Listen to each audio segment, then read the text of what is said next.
Bueno, vamos a continuar con los factores que afectan a la velocidad de una reacción, donde acá no hay mucha complicación y hay algunas cosas que son bastante intuitivas, donde lo que nosotros tenemos son factores que van a afectar a la velocidad de una reacción es la naturaleza de las sustancias, quiere decir, por ejemplo, si yo hago reaccionar, que ustedes en cuarto lo hicieron, esto entiendo que ambas comisiones en cuarto lo hicieron. Si yo hago reaccionar con ácido clorhídrico aluminio y hago reaccionar con ácido clorhídrico zinc, son dos sustancias diferentes, o sea, tienen naturalezas distintas las sustancias, por lo cual no van a reaccionar de la misma manera. Bien, entonces depende justamente la velocidad de una reacción de la naturaleza de la sustancia. También depende del estado físico. Y acá yo les voy a hacer una pregunta a las personas que están justamente participando de esta reunión, lo pueden escribir. Profe, espere. Sí, sí. Llegué 2 minutos tarde. ¿Qué pasó? Sí, nada, estamos explicando los factores que afectan la velocidad de una reacción. Ah, está. Bien, bueno. Pensé que iba a mandar otro link. Entonces les decía, no, siempre vamos a usar el mismo link que yo mando porque a partir de ahí lo podemos reutilizar siempre. Bien, entonces Dale. les decía, el estado físico es otro factor que afecta la velocidad de una reacción. Y nosotros tenemos estados que son el estado sólido, el estado líquido y el estado gaseoso. Bien, tenemos esos tres estados. También tenemos el estado acuoso, para nosotros que trabajamos muchas veces con soluciones que son acuosas, pero eso sería no más que un estado líquido. Bien. Ahora la cuestión es, ¿cuál de los tres estados que yo acabé de mencionar, digamos, permite que la reacción ocurra más rápido? ¿El estado sólido, líquido o gaseoso? ¿En cuál ocurriría más rápido una reacción? Esa pregunta es para pensar. No sé.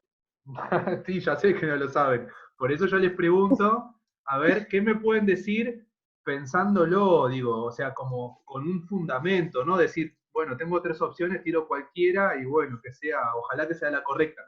Sino que más bien digo, vamos a pensarlo juntos. Porque, por ejemplo, el estado sólido podría ser un estado que permita que la velocidad de una reacción ocurra de manera rápida. Ahí hay una pregunta. Espere. Sí, sí. A ver, estado físico. El estado Superficie, sólido. contacto.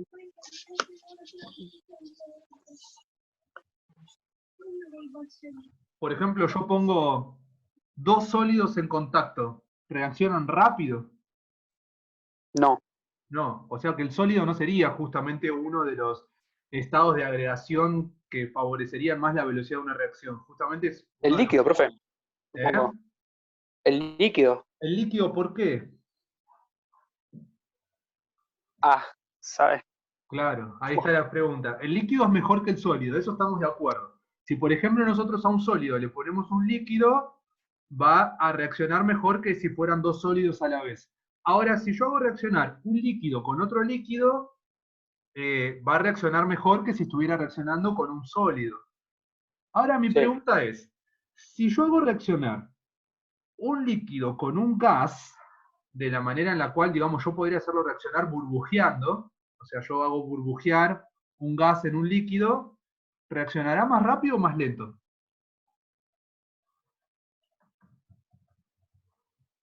No sé, depende de la temperatura. Puede Ni idea. depender de la temperatura, pero todavía no tocamos el tema de la temperatura. En realidad, lo que uno tiene que pensar es en cuál de los tres estados las partículas tienen más libertad. Esa es la clave. ¿En cuál de los tres Del estados? gaseoso. En el gaseoso. De hecho, los gases reaccionan perfectamente, son los que mejor reaccionan rápido. Bien, Muy obviamente que lento, Johnny. hay muchos factores, ¿no? Obviamente uno puede decir, bueno, pero por ejemplo, los gases inertes son gases y no reaccionan. Y claro, no reaccionan porque justamente son estables ellos por sí mismos, más allá del estado físico en el que se encuentren. Pero hay gases que reaccionan más rápido que otros gases. Siempre estamos excluyendo los gases inertes, ¿no? Que son un caso atípico, son un caso particular. Pero bueno, esto sería si nosotros tuviéramos que pensar exclusivamente y únicamente en el estado físico. Pero bueno, las reacciones no suceden analizando una única variable, sino que suceden digamos, de muchas maneras distintas. Ahora, la superficie de contacto. Y esta es súper fácil. Superficie de contacto, grado de pulverización. Esto es para sólidos, ¿no? Si yo tuviera que disolver azúcar, Y ahí no estoy hablando de una reacción química, sino que estaría sucediendo una reacción, una disolución nada más, o vamos a pensarlo así. El año pasado ustedes seguramente pusieron ácido clorhídrico y le pusieron una granalla de zinc, es decir, le pusieron un pedacito de zinc y liberó un montón de burbujas, es una reacción exotérmica. Bueno, la cuestión es, ¿cuándo reaccionaría más rápido? Si yo le pongo un pedazo grande de zinc o si le pongo zinc en polvo, ¿en cuál situación reaccionaría más rápido? Zinc en polvo. Claro. ¿Por qué? Porque aumenta la superficie de contacto. La superficie de contacto quiere decir que el ácido clorhídrico va a tener una manera de envolverlo. Vamos a escribir lo siguiente. Yo les voy a hacer acá un dibujito. Bien. Vamos a suponer que tenemos esto. Bien. Yo acá estoy tratando de hacer un esquemita. Esos circulitos serían partículas. Bien, tengo 4 de estas partículas. Y tengo una que es así. Bien. Ahora, esta grandota equivale a estas 4. Bien. Vamos a observar lo siguiente. Vamos a observar lo siguiente. Acá. La superficie de contacto es todo lo que yo estoy escribiendo en rojo. Bien. O sea que todo esto es la superficie de contacto. Si uno tuviera la posibilidad de medir todas esas superficies, perdón la desprolijidad, estoy haciendo lo que puedo porque esto va a mano alzada. Esta superficie de contacto, cuando yo sumo todos los contornos rojos, si yo los pudiera sumar, serían mucho mayor que el único contorno rojo que yo estoy haciendo acá. Entonces, acá tengo mayor superficie de contacto que la que tengo acá. Por eso, al tener mayor superficie de contacto, reacciona más rápido, bien, comparado con este caso, que la superficie de contacto es de una única zona que es muy grande, pero es una única superficie de contacto. Imagínense que si yo a esto tengo la posibilidad de segmentarlo en 4 partes, voy a tener toda esta superficie de contacto, pero le sumaría esta y esta. Y de este caso tendría toda la superficie de contacto que está acá, más esta, más esta. O sea que la superficie de contacto va aumentando a medida que yo voy segmentando justamente a la sustancia o muestra que yo quiero estudiar. Por eso, a mayor superficie de contacto, más rápido ocurre la reacción. Ahora, esto también está asociado con la velocidad de la reacción. ¿Cuándo reacciona más rápido? Cuando un reactivo es concentrado o es diluido. Y bueno, cuando es concentrado, mientras más concentrado sea, quiere decir que voy a tener mayor cantidad de esas partículas, por lo tanto, va a reaccionar de manera más rápida. No es lo mismo que yo haga una reacción con ácido clorhídrico concentrado a que haga una reacción con ácido clorhídrico diluido. Va a reaccionar más rápido con el concentrado. ¿Bien? Otra que ustedes recontra conocen es el efecto de la temperatura. A mayor temperatura, justamente la reacción ocurre más rápido también. Y cuando yo le coloco un catalizador, todos habrán visto esto que está por todas las redes sociales, que uno pone agua oxigenada, pone detergente y después le pone eh, permanganato de potasio.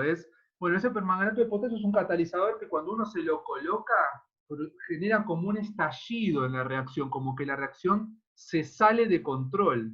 Bien, bueno, justamente esa reacción, la que sale en las redes sociales, que la hacen adentro de un tacho y hace como una especie de volcán que pulsa hacia arriba todo el agua oxigenada, toda una espuma que se genera con el detergente.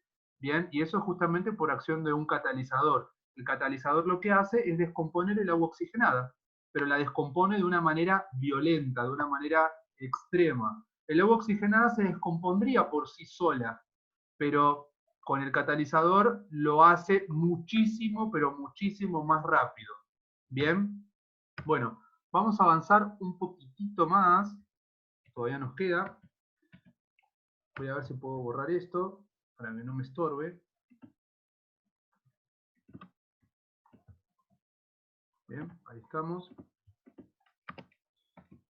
Bueno, la temperatura, ya habíamos dicho que la temperatura va a provocar justamente que la velocidad aumente. ¿Por qué? Porque la temperatura es el promedio de la energía cinética de las partículas. O sea que Mientras más temperatura tengo, mayor movimiento voy a tener de las partículas, por lo cual van a producirse mayor cantidad de choques. Ahí está la clave, ¿bien? Ahora, hay una ecuación que está asociada con la temperatura que se llama la ecuación de Arrhenius, que la vamos a ver más adelante, que es una ecuación que describe o que a mí me permite usar la temperatura como variable. Bien, la ecuación de Arrhenius es esto, donde acá tenemos la constante de Arrhenius, esto es una E que significa exponencial, a la menos EA. ¿Qué es EA? Energía de activación. Bien, fíjense que ahí tenemos constante de velocidad. Esta es ¿vieron la constante de velocidad? Es la velocidad igual a K por la concentración molar de un reactivo elevado a la M por la concentración molar del otro reactivo elevado a la N. Bueno, esta es la K. La K es igual a todo esto. Bien, es igual a la constante de Arrhenius por, bueno, E elevado a la menos energía de activación sobre R por T. ¿R qué es? R es la constante de los gases ideales. Bien, solo que es una R que no vale 0,082, está transformada y vale 8,31. Bien, y la temperatura es la temperatura a la cual está siendo medida toda la reacción, porque ustedes saben que las reacciones químicas ocurren a una determinada velocidad. Bueno, esa temperatura es en grados Kelvin. Bien, bueno, acá, ¿se acuerdan que yo les había dicho que los logaritmos eran importantes? Bueno, acá ¿qué hizo? Le aplicó propiedad uniforme de los logaritmos, solo que usó logaritmo natural de un lado y logaritmo natural del otro, y lo escribió de esta manera que es equivalente. Esto es una manera equivalente de escribir a esto, solamente que acá es con multiplicación y exponentes y todo eso, y cuando yo le aplico los logaritmos naturales de un lado y del otro, se transforma en una resta. Fíjense que se transforma en una resta, porque acá tengo un término y acá tengo otro término. Y se transformó en algo más sencillo de trabajar. Bien, bueno, ¿cómo se lee esto? Y acá tenemos lo siguiente, bien, dice fracción de moléculas. Acá, a medida que va aumentando la cantidad de moléculas, bien, y acá va aumentando la energía, fíjense que la energía es justamente la variable del eje horizontal, aumenta la temperatura, fíjense que esto lo alcanza a una determinada temperatura, y fíjense que acá tenemos otra temperatura. ¿Qué quiere decir? Esta gráfica es para una temperatura. Seguramente la temperatura 1, les voy a hacer la pregunta mejor a ustedes. ¿Cuál temperatura es la mayor? ¿Temperatura 1 o temperatura 2? ¿Cuál temperatura es más grande? Y fíjense, y yo les cuento esto, y ahora me responden. En esta gráfica, para poder alcanzar el complejo activado, que es lo que nosotros tendríamos acá, porque después baja, necesitamos una cantidad de moléculas grandes. Fíjense cómo sube, el pico es mayor acá, o sea, tiene un máximo más grande que esta. Cuando usamos esta temperatura, la temperatura 2, el pico máximo es menor. ¿Bien? Y fíjense que después empieza a bajar. Entonces, ¿cuál temperatura es la más grande? ¿La 1 o la 2? Y ahí está la pregunta, según lo que yo expliqué. La temperatura 2. La 2, profe. Muy bien, la temperatura 2. La ¿Por 2, qué la profe. temperatura 2 es mayor que la 1 si Porque se el necesita máximo menos para que reaccionen. Exactamente. Muy bien, perfecto, lo entendieron genial. Porque necesita menos moléculas para que se generen los choques efectivos, por lo tanto ahí nos damos cuenta con este gráfico que la temperatura 2 es mayor que la temperatura 1. Perfecto, ¿lo entendieron? Genial. Buenísimo. Vamos a avanzar un poquito más. Acá tenemos, yo les muestro el ejemplo, esto es para hacer un cálculo, pero esto no es más que matemática aplicada a la química. Entonces ahí tenemos, ¿cuál es el valor de la energía de activación para una reacción si la constante de velocidad se duplica cuando la temperatura aumenta de 15 a 25? Bueno, ahí les da. Eso es lo que nosotros tenemos. La constante a 298, ¿qué sería 298? A 25. Es decir, acá tengo una velocidad es igual a la otra velocidad, pero duplicada. Por eso acá escribió la constante para la primera, que sería de 25, y la otra es a 288. Bien, aumenta de 15 a 25. Bueno, vamos a observar acá. Acá escribió las ecuaciones de Arrhenius. Fíjense que las escribió con los logaritmos aplicados. Lo único que hizo fue copiarlas. Las copió nada más. Solamente que las copió para K1 y la copió para K2. Pero resulta ser que K2, bien, si uno lo mira, K2 es el doble de K1. Bien, fíjense que acá lo puso, 2K1. O sea que nosotros sabemos que K2 es el doble de K1. ¿Bien? Bueno, acá fíjense que todo le quedó en función de K1. Y acá cuando nosotros avanzamos, ¿se acuerdan que yo les había dicho que R valía este valor? Acá les ponen las unidades, la temperatura la tenemos acá, acá tenemos la otra temperatura, hace la resta, y acá no se ve bien, pero acá aparecen relojitos. Acá lo que se está refiriendo es que está haciendo la resta entre esto, que sería la velocidad 2, menos la velocidad 1. O sea, está restando todo esto a todo esto, está haciendo esa resta. Y cuando hace esa resta, hace la cuentita, fíjense que acá sustituyó todo, hizo toda la cuentita.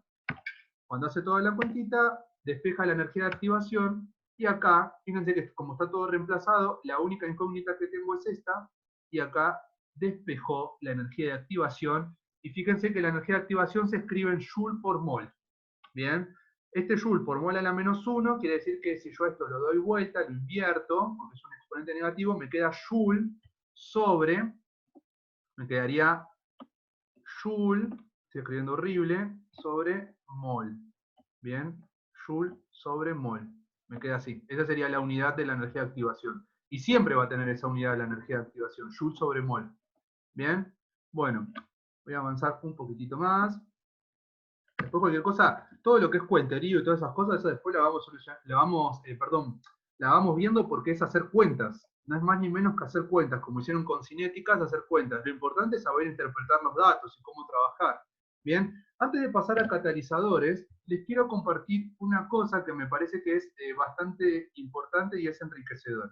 Bien, vamos a mirar esto. Esto sería más o menos lo que nosotros tenemos que haber hecho en el laboratorio. Vamos a mirar el primer caso. Bien. ¿Lo están viendo todos, chicos? Todos están viendo que estoy en una pantalla que es un video, ¿no? Sí, sí. Perfecto. Bien, vamos a mirar. Este es el efecto de la concentración en la velocidad de una reacción. Miren ahí. Ahí tenemos un determinado dispositivo que está montado. Ahí está poniendo ácido clorhídrico, 50 mililitros de ácido clorhídrico. Bien. Está bien concentrado ese ácido clorhídrico. Y le está agregando carbonato de calcio. Bien, 6 gramos de carbonato de calcio le agrego. Fíjense que acá tenemos una jeringa que va a medir el volumen y tiene un pescador ahí. Bien, tiene un tubo acodado y toma el tiempo. ¿Y qué pasó? Bien, tomó el tiempo, rápidamente ya anotó, tardó 3.8 segundos y ahora va a hacer lo mismo, pero va a cambiarle las concentraciones. Ahora ya no es concentrado, ahora es 40 mililitros de ácido clorhídrico y 10 mililitros de agua, o sea que lo diluyó. Bien, lo diluyó.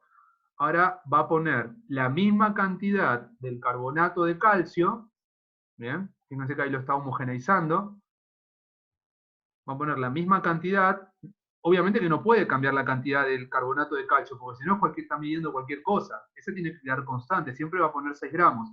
Rápidamente lo va a tapar y va a tomar el tiempo para ver cuánto tarda en desplazar el émbolo de la jeringa, bien, miren cómo lo está desplazando, y lo deja desplazarse hasta 10, creo. Ahí está, cortó. Bien, y tardó 6.49 segundos. Para el siguiente tardó 12.19 y hace para el cuarto también. Fíjense que construye un gráfico y ese gráfico justamente nos permite visualizar cómo es que evoluciona, es decir, cómo cambia en función de la concentración, bien, la velocidad en función de la concentración. Fíjense que acá puso temperatura, tiempo en segundos y acá puso la concentración del ácido clorhídrico. Y acá construyó un gráfico. ¿Qué quiere decir ese gráfico? Que a mayor concentración, mayor velocidad. O sea, era algo que ya sabíamos, pero él lo demostró. ¿Bien? ¿Se entendió? Esto que acabamos de mostrar, ¿quedó claro? Fíjense que lo hizo perfecto, construyó un grafiquito y todo, y que le quedó divino. Chicos, si hay algo que no entienden o algo que no les queda claro, me lo dicen.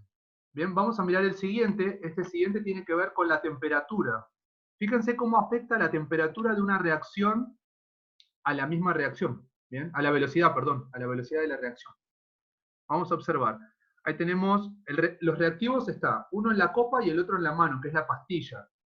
Bien, vamos a observar qué sucede. Hay uno que está reaccionando súper rápido. Ahí lo está señalando. ¿Por qué está reaccionando tan rápido? Porque se encuentra a una mayor temperatura. Bien, fíjense que prácticamente la pastilla efervescente reaccionó por completo en muy poco tiempo y la otra sigue reaccionando, sigue reaccionando, sigue reaccionando. Fíjense que prácticamente no quedó nada de pastilla efervescente. Reaccionó muy rápido, porque evidentemente este está a mayor temperatura que este. ¿Se entendió el efecto de la temperatura? Es muy claro y muy práctico este videito. Vamos a mirar el siguiente. El siguiente tiene que ver con la superficie del área de contacto. Bien, con la superficie o área de contacto. Vamos a mirar lo siguiente. Miren qué pasa cuando yo coloco un sólido, pero que la superficie de contacto es mínima, es decir, es muy poca. Observen lo siguiente, miren lo que va a suceder. No está disperso ni nada, sino que se encuentra todo junto, está todo junto. La superficie de contacto es muy pobre, ¿ven? Que la llama está teniendo contacto con la parte externa de todo ese montículo de la muestra, de todo ese montículo de reactivo. Ahora, observen qué sucede cuando la superficie de contacto aumenta. Es decir, él lo va a distribuir de una manera diferente. Miren la experiencia que va a hacer.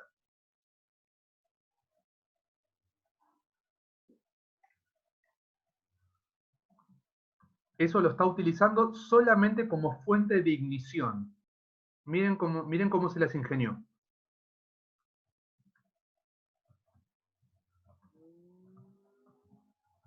Va a encender la fuente de ignición para tenerlo ahí listo para que nosotros podamos demostrar qué sucede con la superficie de contacto.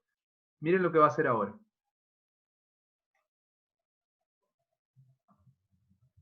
Ahí la superficie de contacto es máxima prácticamente, porque está todo bien disperso.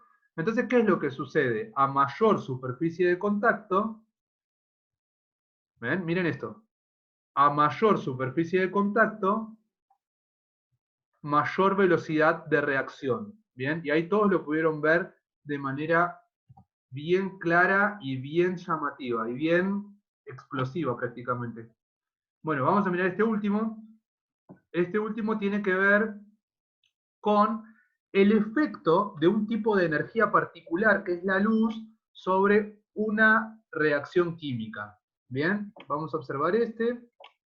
Bien, ahí tenemos cloruro de plata, bien, con sulfato cúprico, cloruro de plata, y fíjense lo que está pasando por efecto de la luz. Acuérdense que la plata es fotosensible. Miren lo que va pasando a medida que pasa el tiempo. Fíjense lo que le está pasando al cloruro de plata. El cloruro de plata es blanco. Bueno, está sometido a efecto de la luz. Miren lo que le va sucediendo, ya cambió. Miren ahora de nuevo.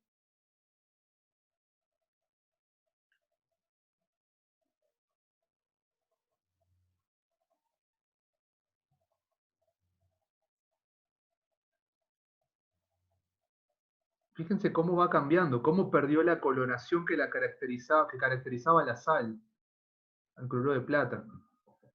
Y tiene que ver justamente porque es fotosensible. Miren cómo va cambiando nuevamente. A medida que va pasando el tiempo, va modificándose justamente este tipo de sustancia. ¿Bien? Y ahí cada vez peor. ¿Ven cómo va perdiendo las propiedades? Bien, bueno, este era para mostrarles este tipo de efecto.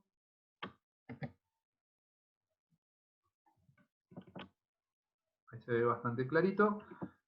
Y con esto vamos a parar acá y vamos a, de nuevo, la diapositiva. Pero vamos a cerrar.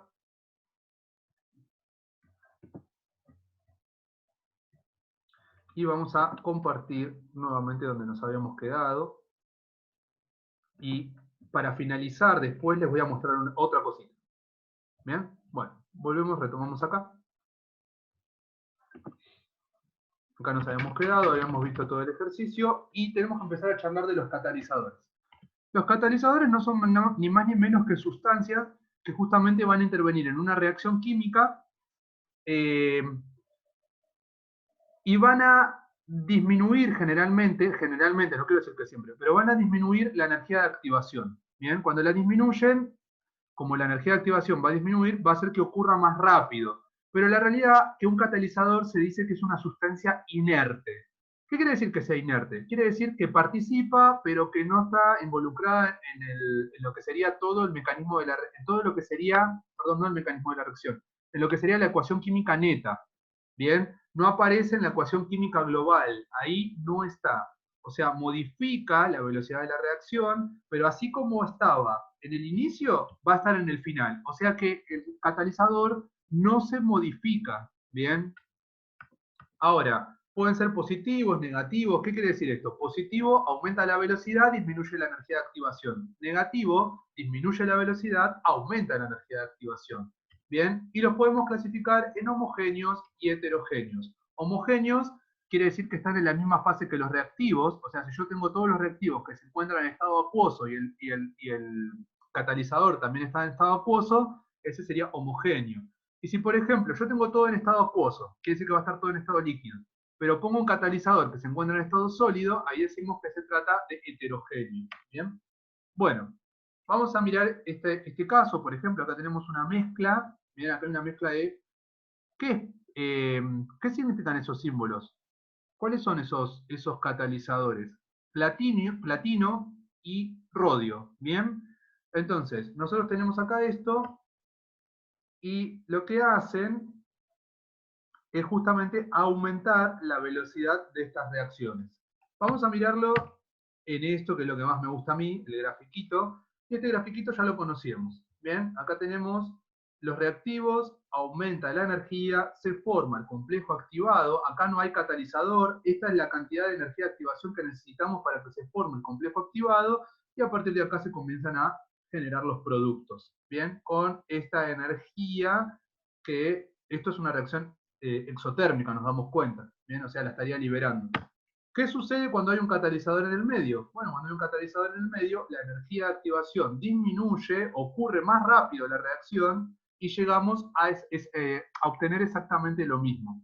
Bien, ¿cuál es la clave? Que ocurre más rápido, necesito menos energía de activación, porque es la energía del catalizador la que va a estar involucrada, porque justamente favorece que la reacción suceda, y obtengo los mismos resultados. Bien, ahora, vamos a mirar acá, este caso que tenemos ahí. Bien, tenemos esta situación, acá tenemos reactivos, productos, teniendo en cuenta la gráfica adjunta, indique si la reacción es exotérmica o endotérmica. ¿Qué les parece a ustedes?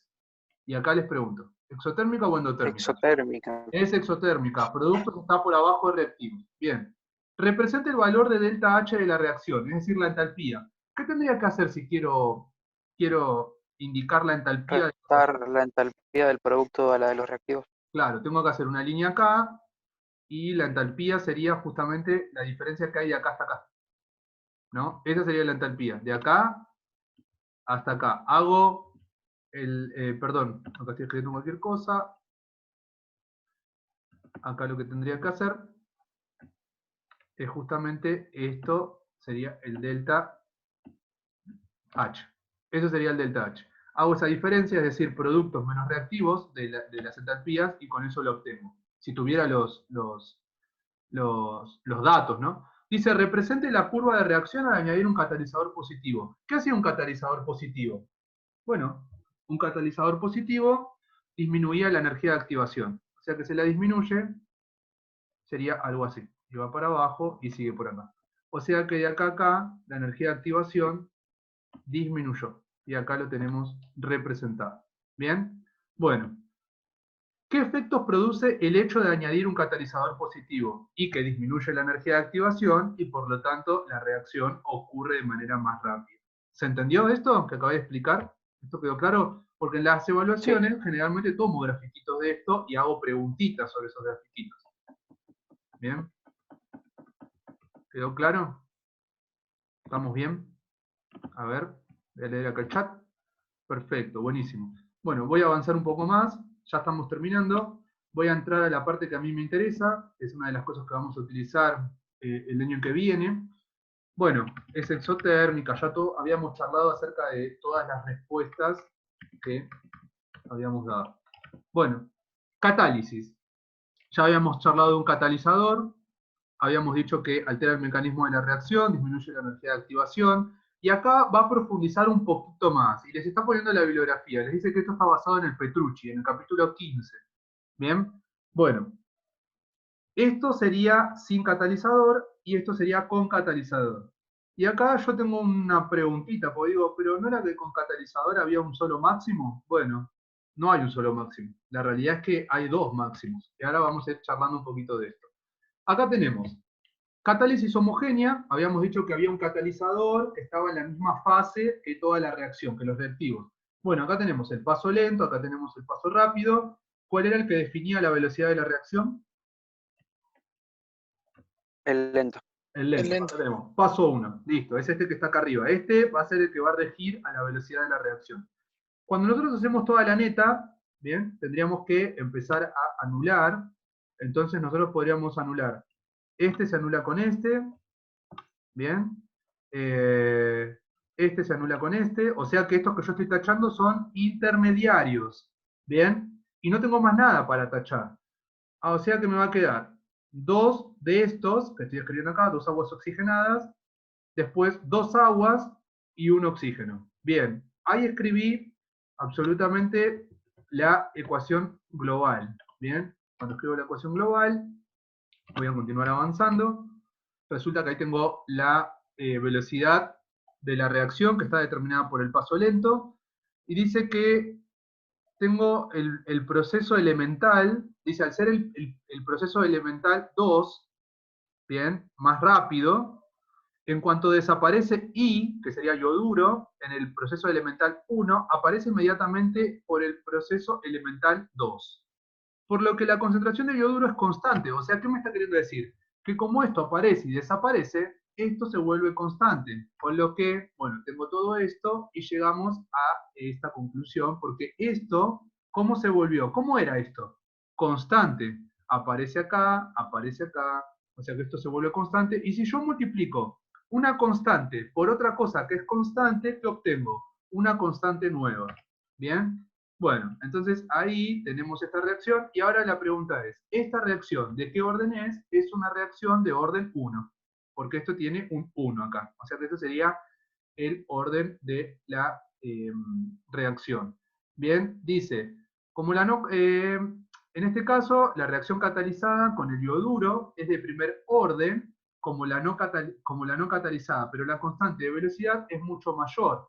¿Por qué es mayor la constante de velocidad? Y porque si esta es la constante de velocidad de una reacción, y yo la multiplico por otro número, el número que voy a obtener es más grande. Entonces, esto por esto me da un número que es más grande justamente. Por eso aumenta la constante cinética y hace que la velocidad de reacción sea más rápida. Bien, además, la de la catalizada aumenta con la concentración del catalizador, en este caso. Vamos a mirar una cosita más. Acá tenemos una catálisis heterogénea. Perdón, está animada. Vamos a ir viendo cómo va sucediendo. Ahí se juntaron, fíjense, vamos a observar cómo sigue sucediendo, se siguen moviendo, ¿bien? Y ahí ocurrió la reacción directamente. Se formaron dos de monóxido de carbono, uno de nitrógeno, ¿bien? No le vamos a dar tanta bolilla a esto, me interesa, si bien se los explico, fundamentalmente lo que yo necesito es que sepan lo que es un catalizador, qué hace, que son positivos, negativos, ¿bien? Esta es la parte que más me interesa a mí. Acá tenemos un reactivo y un producto, que este reactivo lo vamos a llamar sustrato y producto. Y ahora tenemos un catalizador que para biología, el catalizador biológico se llama enzima, ¿bien? O sea que las enzimas son catalizadores. Ahora, yo tengo enzimas, ¿bien? Que van a justamente hacer que las reacciones ocurran de manera más rápida. Y esto se los tengo que contar, lamentablemente, porque no podemos hacer la deducción. No tenemos las herramientas todavía, ni matemáticas, ni químicas, para poder hacer la deducción de dónde sale la velocidad que rige a esto. Bueno, la ley de velocidad que rige a una enzima es esta ecuación. Se llama la ecuación de Michaelis-Menten. Bien, bueno, esta no me importa, no quiero que ustedes sepan de dónde sale, me interesa que ustedes simplemente sepan que esta es la velocidad, esta es la ecuación de velocidad que rige a una enzima, ¿bien? Donde dice la constante cinética por la concentración de la enzima que yo tengo en el inicio por el sustrato, la concentración molar del sustrato, sobre la constante de Michaelis, ¿bien? De Michaelis-Menten, más la concentración de sustrato. O sea que todos estos son datos que yo puedo obtener. Esto es un dato, esto también lo puedo tener, y con esto puedo sacar la velocidad. Esta ecuación está representada por este grafiquito. Es una curva de este tipo, y este es el gráfico que representa la ecuación de velocidad para una enzima que es una enzima del tipo Michaelis-Menten. ¿Bien? Porque hay enzimas que son del tipo no Michaelis-Menten, son de otro tipo distinto. Bueno, a nosotros esas otras no nos interesan. Me interesa a mí que conozcan esta. ¿Bien? Así le vamos dando un cierre a esto. Esto no le damos bolilla. Ahí tenemos la ecuación modificada. Esto sería lo mismo. Y el mecanismo es Michaelis-Menten. Esto es no más ni menos. Fíjense que esto sería el paso rápido, el paso lento. Esto es la que determina la ley de velocidad. Acá tenemos el paso 2, que es el que está determinando justamente esto que estábamos hablando. Acá está haciendo como todo una deducción. No me interesa que ustedes se sepan la deducción, me interesa simplemente que ustedes se sepan que esto que está recuadrado es la ley de la velocidad para Michaelis-Menten, es decir, para enzimas. Porque las enzimas las van a volver a ver el año que viene en química orgánica biológica, y están justamente determinadas por esta ley de velocidad. Porque el año que viene la idea justamente es que con el espectrofotómetro y con ayuda de esta ecuación ustedes puedan determinar velocidades de actividades enzimáticas. ¿Bien? Así que bueno, con esto se terminó. Para aprovechar el último minutito que nos queda, les quiero compartir esto. Bien, así lo miramos. Esto que tengo acá es justamente un simulador. Bien, es un simulador donde este simulador lo que a mí me permite hacer es decir, por ejemplo, la ecuación química es esta que tengo acá. Tengo esta ecuación química.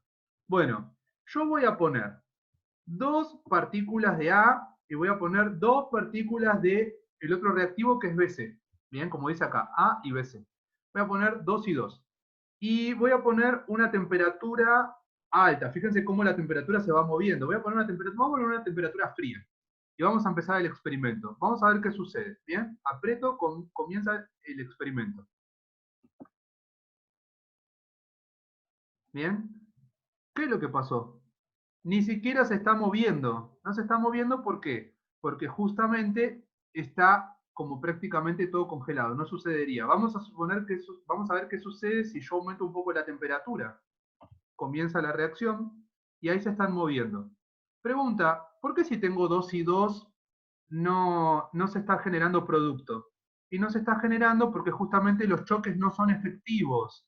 No son efectivos, se ve que no están chocando con la energía suficiente, por lo tanto no hay generación de producto. Vamos a aumentar mucho la temperatura. A ver, voy a llegar hasta ahí, hasta el pico máximo de energía de activación. Vamos a empezar la reacción nuevamente. Ahí están chocando, bien, van chocando. Y vamos a ver qué sucede. Bien, voy a terminar un poquito, voy a terminar la experiencia. En estos últimos segundos que nos quedan, voy a poner 10 y voy a poner 10 de cada una a la misma temperatura que arranqué y observemos qué sucede. Bien, fíjense si se están formando los productos. Ahí se empiezan a formar productos, los ven, apareció C, apareció AB. ¿Por qué se generan? Justamente se generan porque los choques son efectivos. Hay mucha energía en los choques y están chocando de manera adecuada. Bien, después si quieren les paso este simulador. Así que bueno, con esto concluimos, finalizamos acá.